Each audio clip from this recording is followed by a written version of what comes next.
Example 10. One card is drawn from a well shuffled deck of 52 cards. Okay, 52 cards में से एक card draw कर रहे हैं हम. If each outcome is equally likely, calculate the probability that the card will be.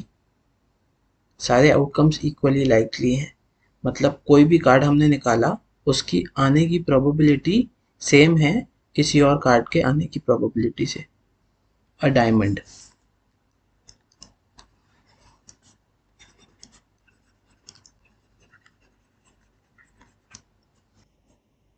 एक deck में 52 cards होते हैं जिसमें 4 तरीके के कार्ड्स होते हैं.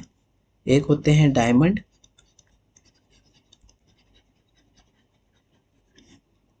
एक होते हैं हार्ट्स,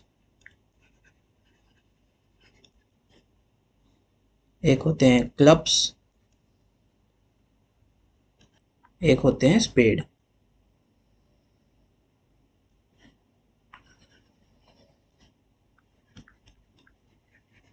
इनमें से ये दोनों रेड होते हैं और ये दोनों ब्लैक. और हर सूट में 13 कार्ड्स होते हैं, ए से 10 तक, फिर जे क्यू के. तो एक कार्ड निकालने पर डायमंड आने की प्रोबेबिलिटी क्या होगी? डायमंड कार्ड्स हैं 13. Let A be the probability that the card will be diamond.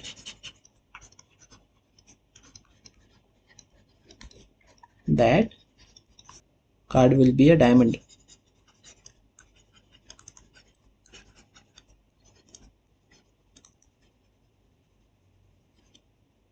एक डेक में कितने डायमंड होते हैं? 13. Number of elements in A होंगे 13. टोटल कार्ड्स कितने हैं? 52. ओके, तो प्रोबेबिलिटी ऑफ ए क्या होगा? Favourable outcomes upon total number of outcomes.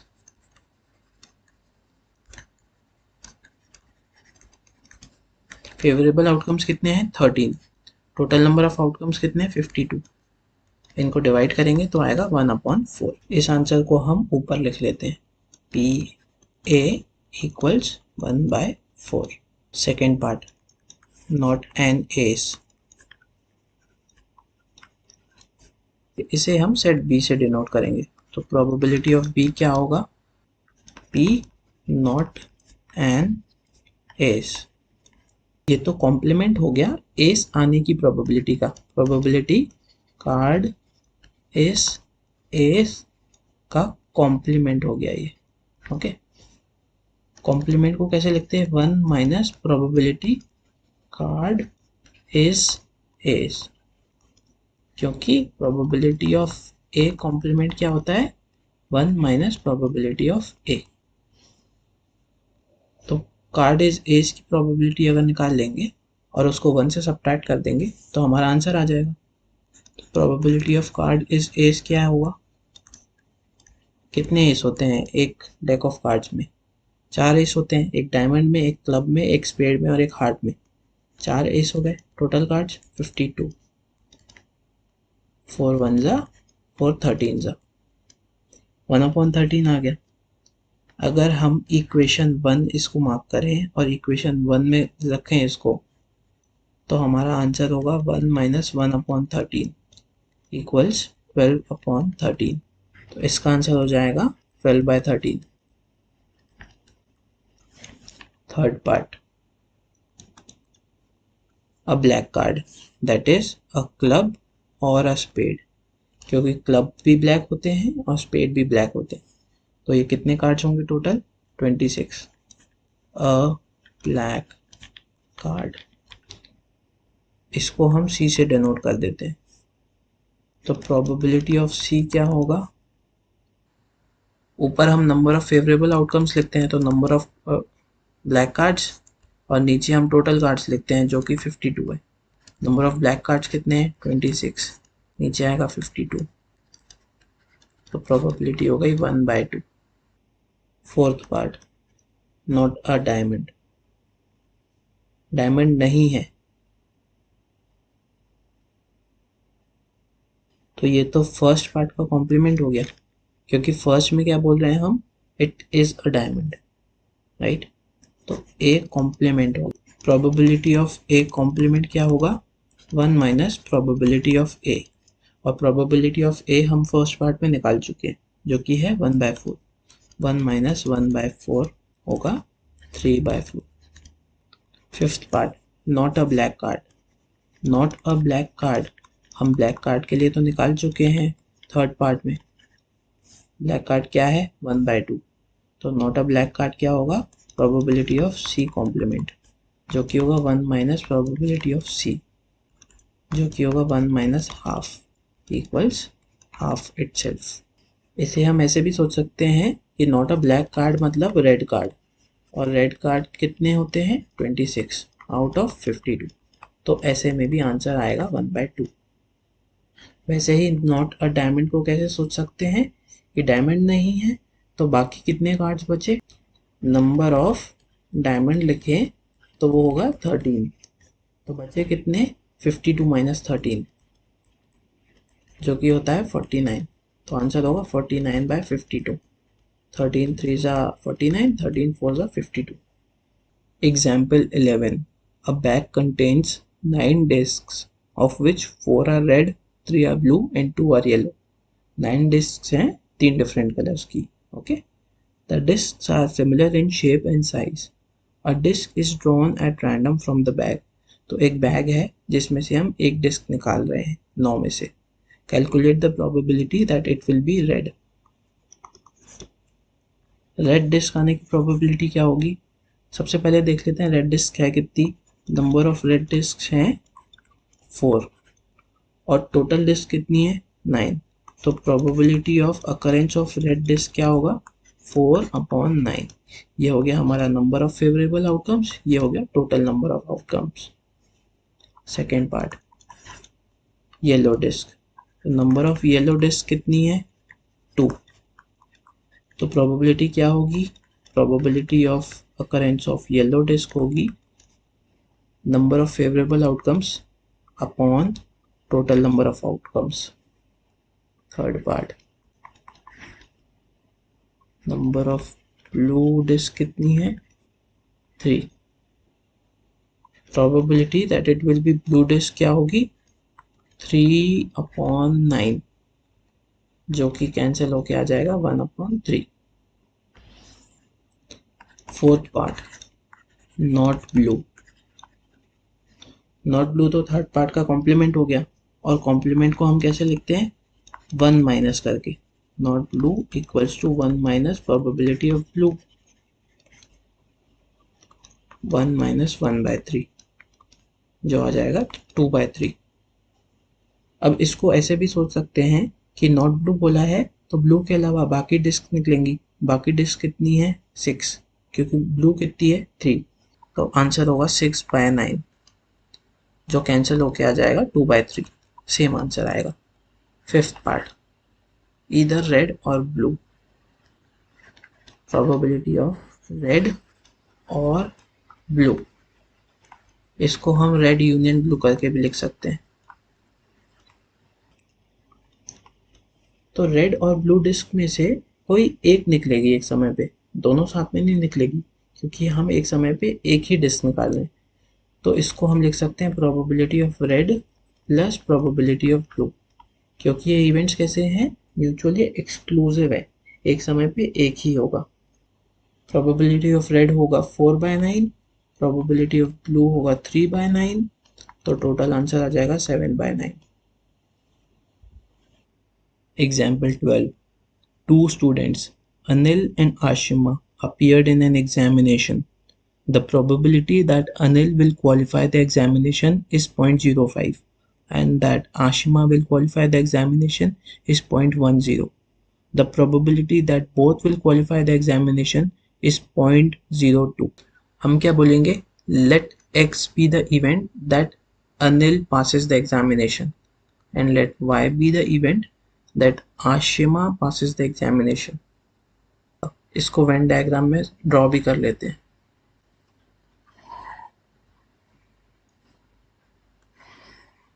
पहले हम अनिल के पास होने की प्रोबेबिलिटी का इवेंट ड्रॉ कर लेते हैं, विच इज एक्स। अब हम ड्रॉ करेंगे आशिमा के पास होने की प्रोबेबिलिटी का इवेंट विच इज़ y। अब प्रोबेबिलिटी अनिल के पास होने की कितनी है? 0.05। प्रोबेबिलिटी आशिमा के पास होने की कितनी है? 0.10। तो ये जो x के अंदर का पूरा पोर्शन है ये 0.05 है, y के अंदर का पूरा पोर्शन है ये 0.1 है। अब क्या बोल रहा है? The probability that both will qualify the examination is 0.02। Both मतलब x एंड y, मतलब इंटरसेक्शन 0.02। अगर डायग्राम में लिखना है तो ये बीच में आएगा 0.02। ओके, ये प्रोबेबिलिटी है x और y दोनों के होने की, मतलब दोनों पास होंगे। ठीक है, तो टोटल x कितना है? 0.05। x एंड y कितना है? 0.02। तो बचा कितना? 0.03। ये हम यहाँ लिख देंगे। टोटल y कितना है? 0.1। x एंड y है 0.02, तो बचेगा कितना? 0.08। ए पार्ट पे आ जाते हैं। Both Anil and Ashima will not qualify the examination. तो ए पार्ट में हमसे पूछ क्या रहा है? x भी ना हो एंड y भी ना हो, मतलब अनिल भी फेल हो और आशिमा भी फेल हो। इसको हम लिख सकते हैं x यूनियन y का टोटल का कॉम्प्लीमेंट। ये हमने लिखा है, सेट थ्योरी का एक लॉ होता है डी मॉर्गन्स लॉ, उसके बेसिस पे De Morgan's law. De Morgan's law क्या कहता है? मैं लिखूं तो आएगा A complement intersection B complement लिखा जाए तो इसको हम लिख सकते हैं ए यूनियन बी का होल कॉम्प्लीमेंट। तो हम अगर ये निकाल लें कि x यूनियन y क्या है और उसका कॉम्प्लीमेंट ले लें तो हमें आंसर मिल जाएगा। और x यूनियन y हम डायग्राम से निकाल सकते हैं, क्योंकि हमें x के इस पार्ट का भी पता है, इंटरसेक्शन पार्ट का भी पता है, y के इस पार्ट का भी पता है। तो x यूनियन y क्या होगा? x यूनियन y होगा 0.03 प्लस 0.02 प्लस 0.08, जो कि आ जाएगा 0.13। और x यूनियन y का कॉम्प्लीमेंट क्या होगा? 1 माइनस 0.13, जो कि हो जाएगा 0.87। तो 0.87 प्रोबेबिलिटी है कि दोनों क्वालिफाई नहीं करेंगे, मतलब दोनों फेल होंगे। और डायग्राम में देखें तो दोनों सर्कल्स के बाहर का जो एरिया है ना, जिसको हम हाईलाइट कर रहे हैं, वो एरिया होगा both will not qualify the examination का। Part B, at least one of them will not qualify the examination. At least one मतलब कम से कम एक, will not qualify the examination मतलब फेल होगा। ठीक है, कम से कम एक फेल होगा, मतलब एक फेल भी हो सकता है, दोनों फेल भी हो सकते हैं। इसको कैसे लिखेंगे? प्रोबेबिलिटी वन फेल्स और प्रोबेबिलिटी बोथ फेल, है ना। ऐसा सोच सकते हैं कि ये जो है ये कॉम्प्लीमेंट है किसका? दोनों पास होने का। प्रोबेबिलिटी बोथ पास का कॉम्प्लीमेंट अगर निकालेंगे तो या तो एक फेल होगा या तो दोनों फेल होंगे, है ना। तो हमने अगर प्रोबेबिलिटी बोथ पास निकाल दिया और उसका कॉम्प्लीमेंट कर दिया तो हमें आंसर मिल जाएगा। ठीक है, अब इसको x और y के टर्म्स में कैसे लिखेंगे? प्रोबेबिलिटी x एंड y, ये हो गया बोथ पास। इसका कॉम्प्लीमेंट लेना है हमें, ऐसे ऊपर बार भी लगा सकते हैं, डैश भी लगा सकते हैं। Equals 1 minus probability x intersection y, जो कि है बोथ पास। अब बोथ पास तो हमें पता है 0.02 है, डायग्राम से दिख रहा है। 1 माइनस 0.02 इक्वल्स टू 0.98, जो हमारा आंसर होगा of at least one of them will fail. Part C, only one of them will qualify the examination, मतलब x पास हुआ तो y फेल होगा, y पास हुआ तो x फेल होगा। Probability x intersection y complement और probability x complement intersection y। यहाँ पे अनिल पास हुआ तो आशिमा फेल हो गई, यहाँ पे अनिल फेल हुआ तो आशिमा पास हो गई। अब इसको कैसे निकालेंगे? x इंटरसेक्शन y कॉम्प्लीमेंट जो है वो तो 0.03 वाला पोर्शन है, क्योंकि x इंटरसेक्शन y कॉम्प्लीमेंट क्या होता है, x minus y. Similarly x complement intersection y वाला पोर्शन क्या होगा, ये 0.08 वाला, क्योंकि इसमें y तो पास हो रहा है लेकिन x फेल हो रहा है, तो हमें प्रोबेबिलिटी क्या मिलेगी, x इंटरसेक्शन y कॉम्प्लीमेंट है 0.03, x कॉम्प्लीमेंट इंटरसेक्शन y है 0.08, तो आंसर में मिल जाएगा 0.11। Example 13. A committee of 2 persons is selected from 2 men and 2 women. तो कितने लोग हैं, 4 लोग, men 1, men 2, woman 1, woman 2. What is the probability that the committee will have no man? No man मतलब 2 लोग सेलेक्ट तो करने ही हैं, तो दोनों वुमन रहेंगी, ठीक है। टोटल लोग कितने हैं, 4, 4 में से हमें कितने सेलेक्ट करने हैं, 2, तो वो कैसे हो सकता है, 4C 2 वेज में। नो मैन मतलब 2 वुमन सेलेक्ट होंगी, है ना, तो 2 वुमेन सेलेक्टेड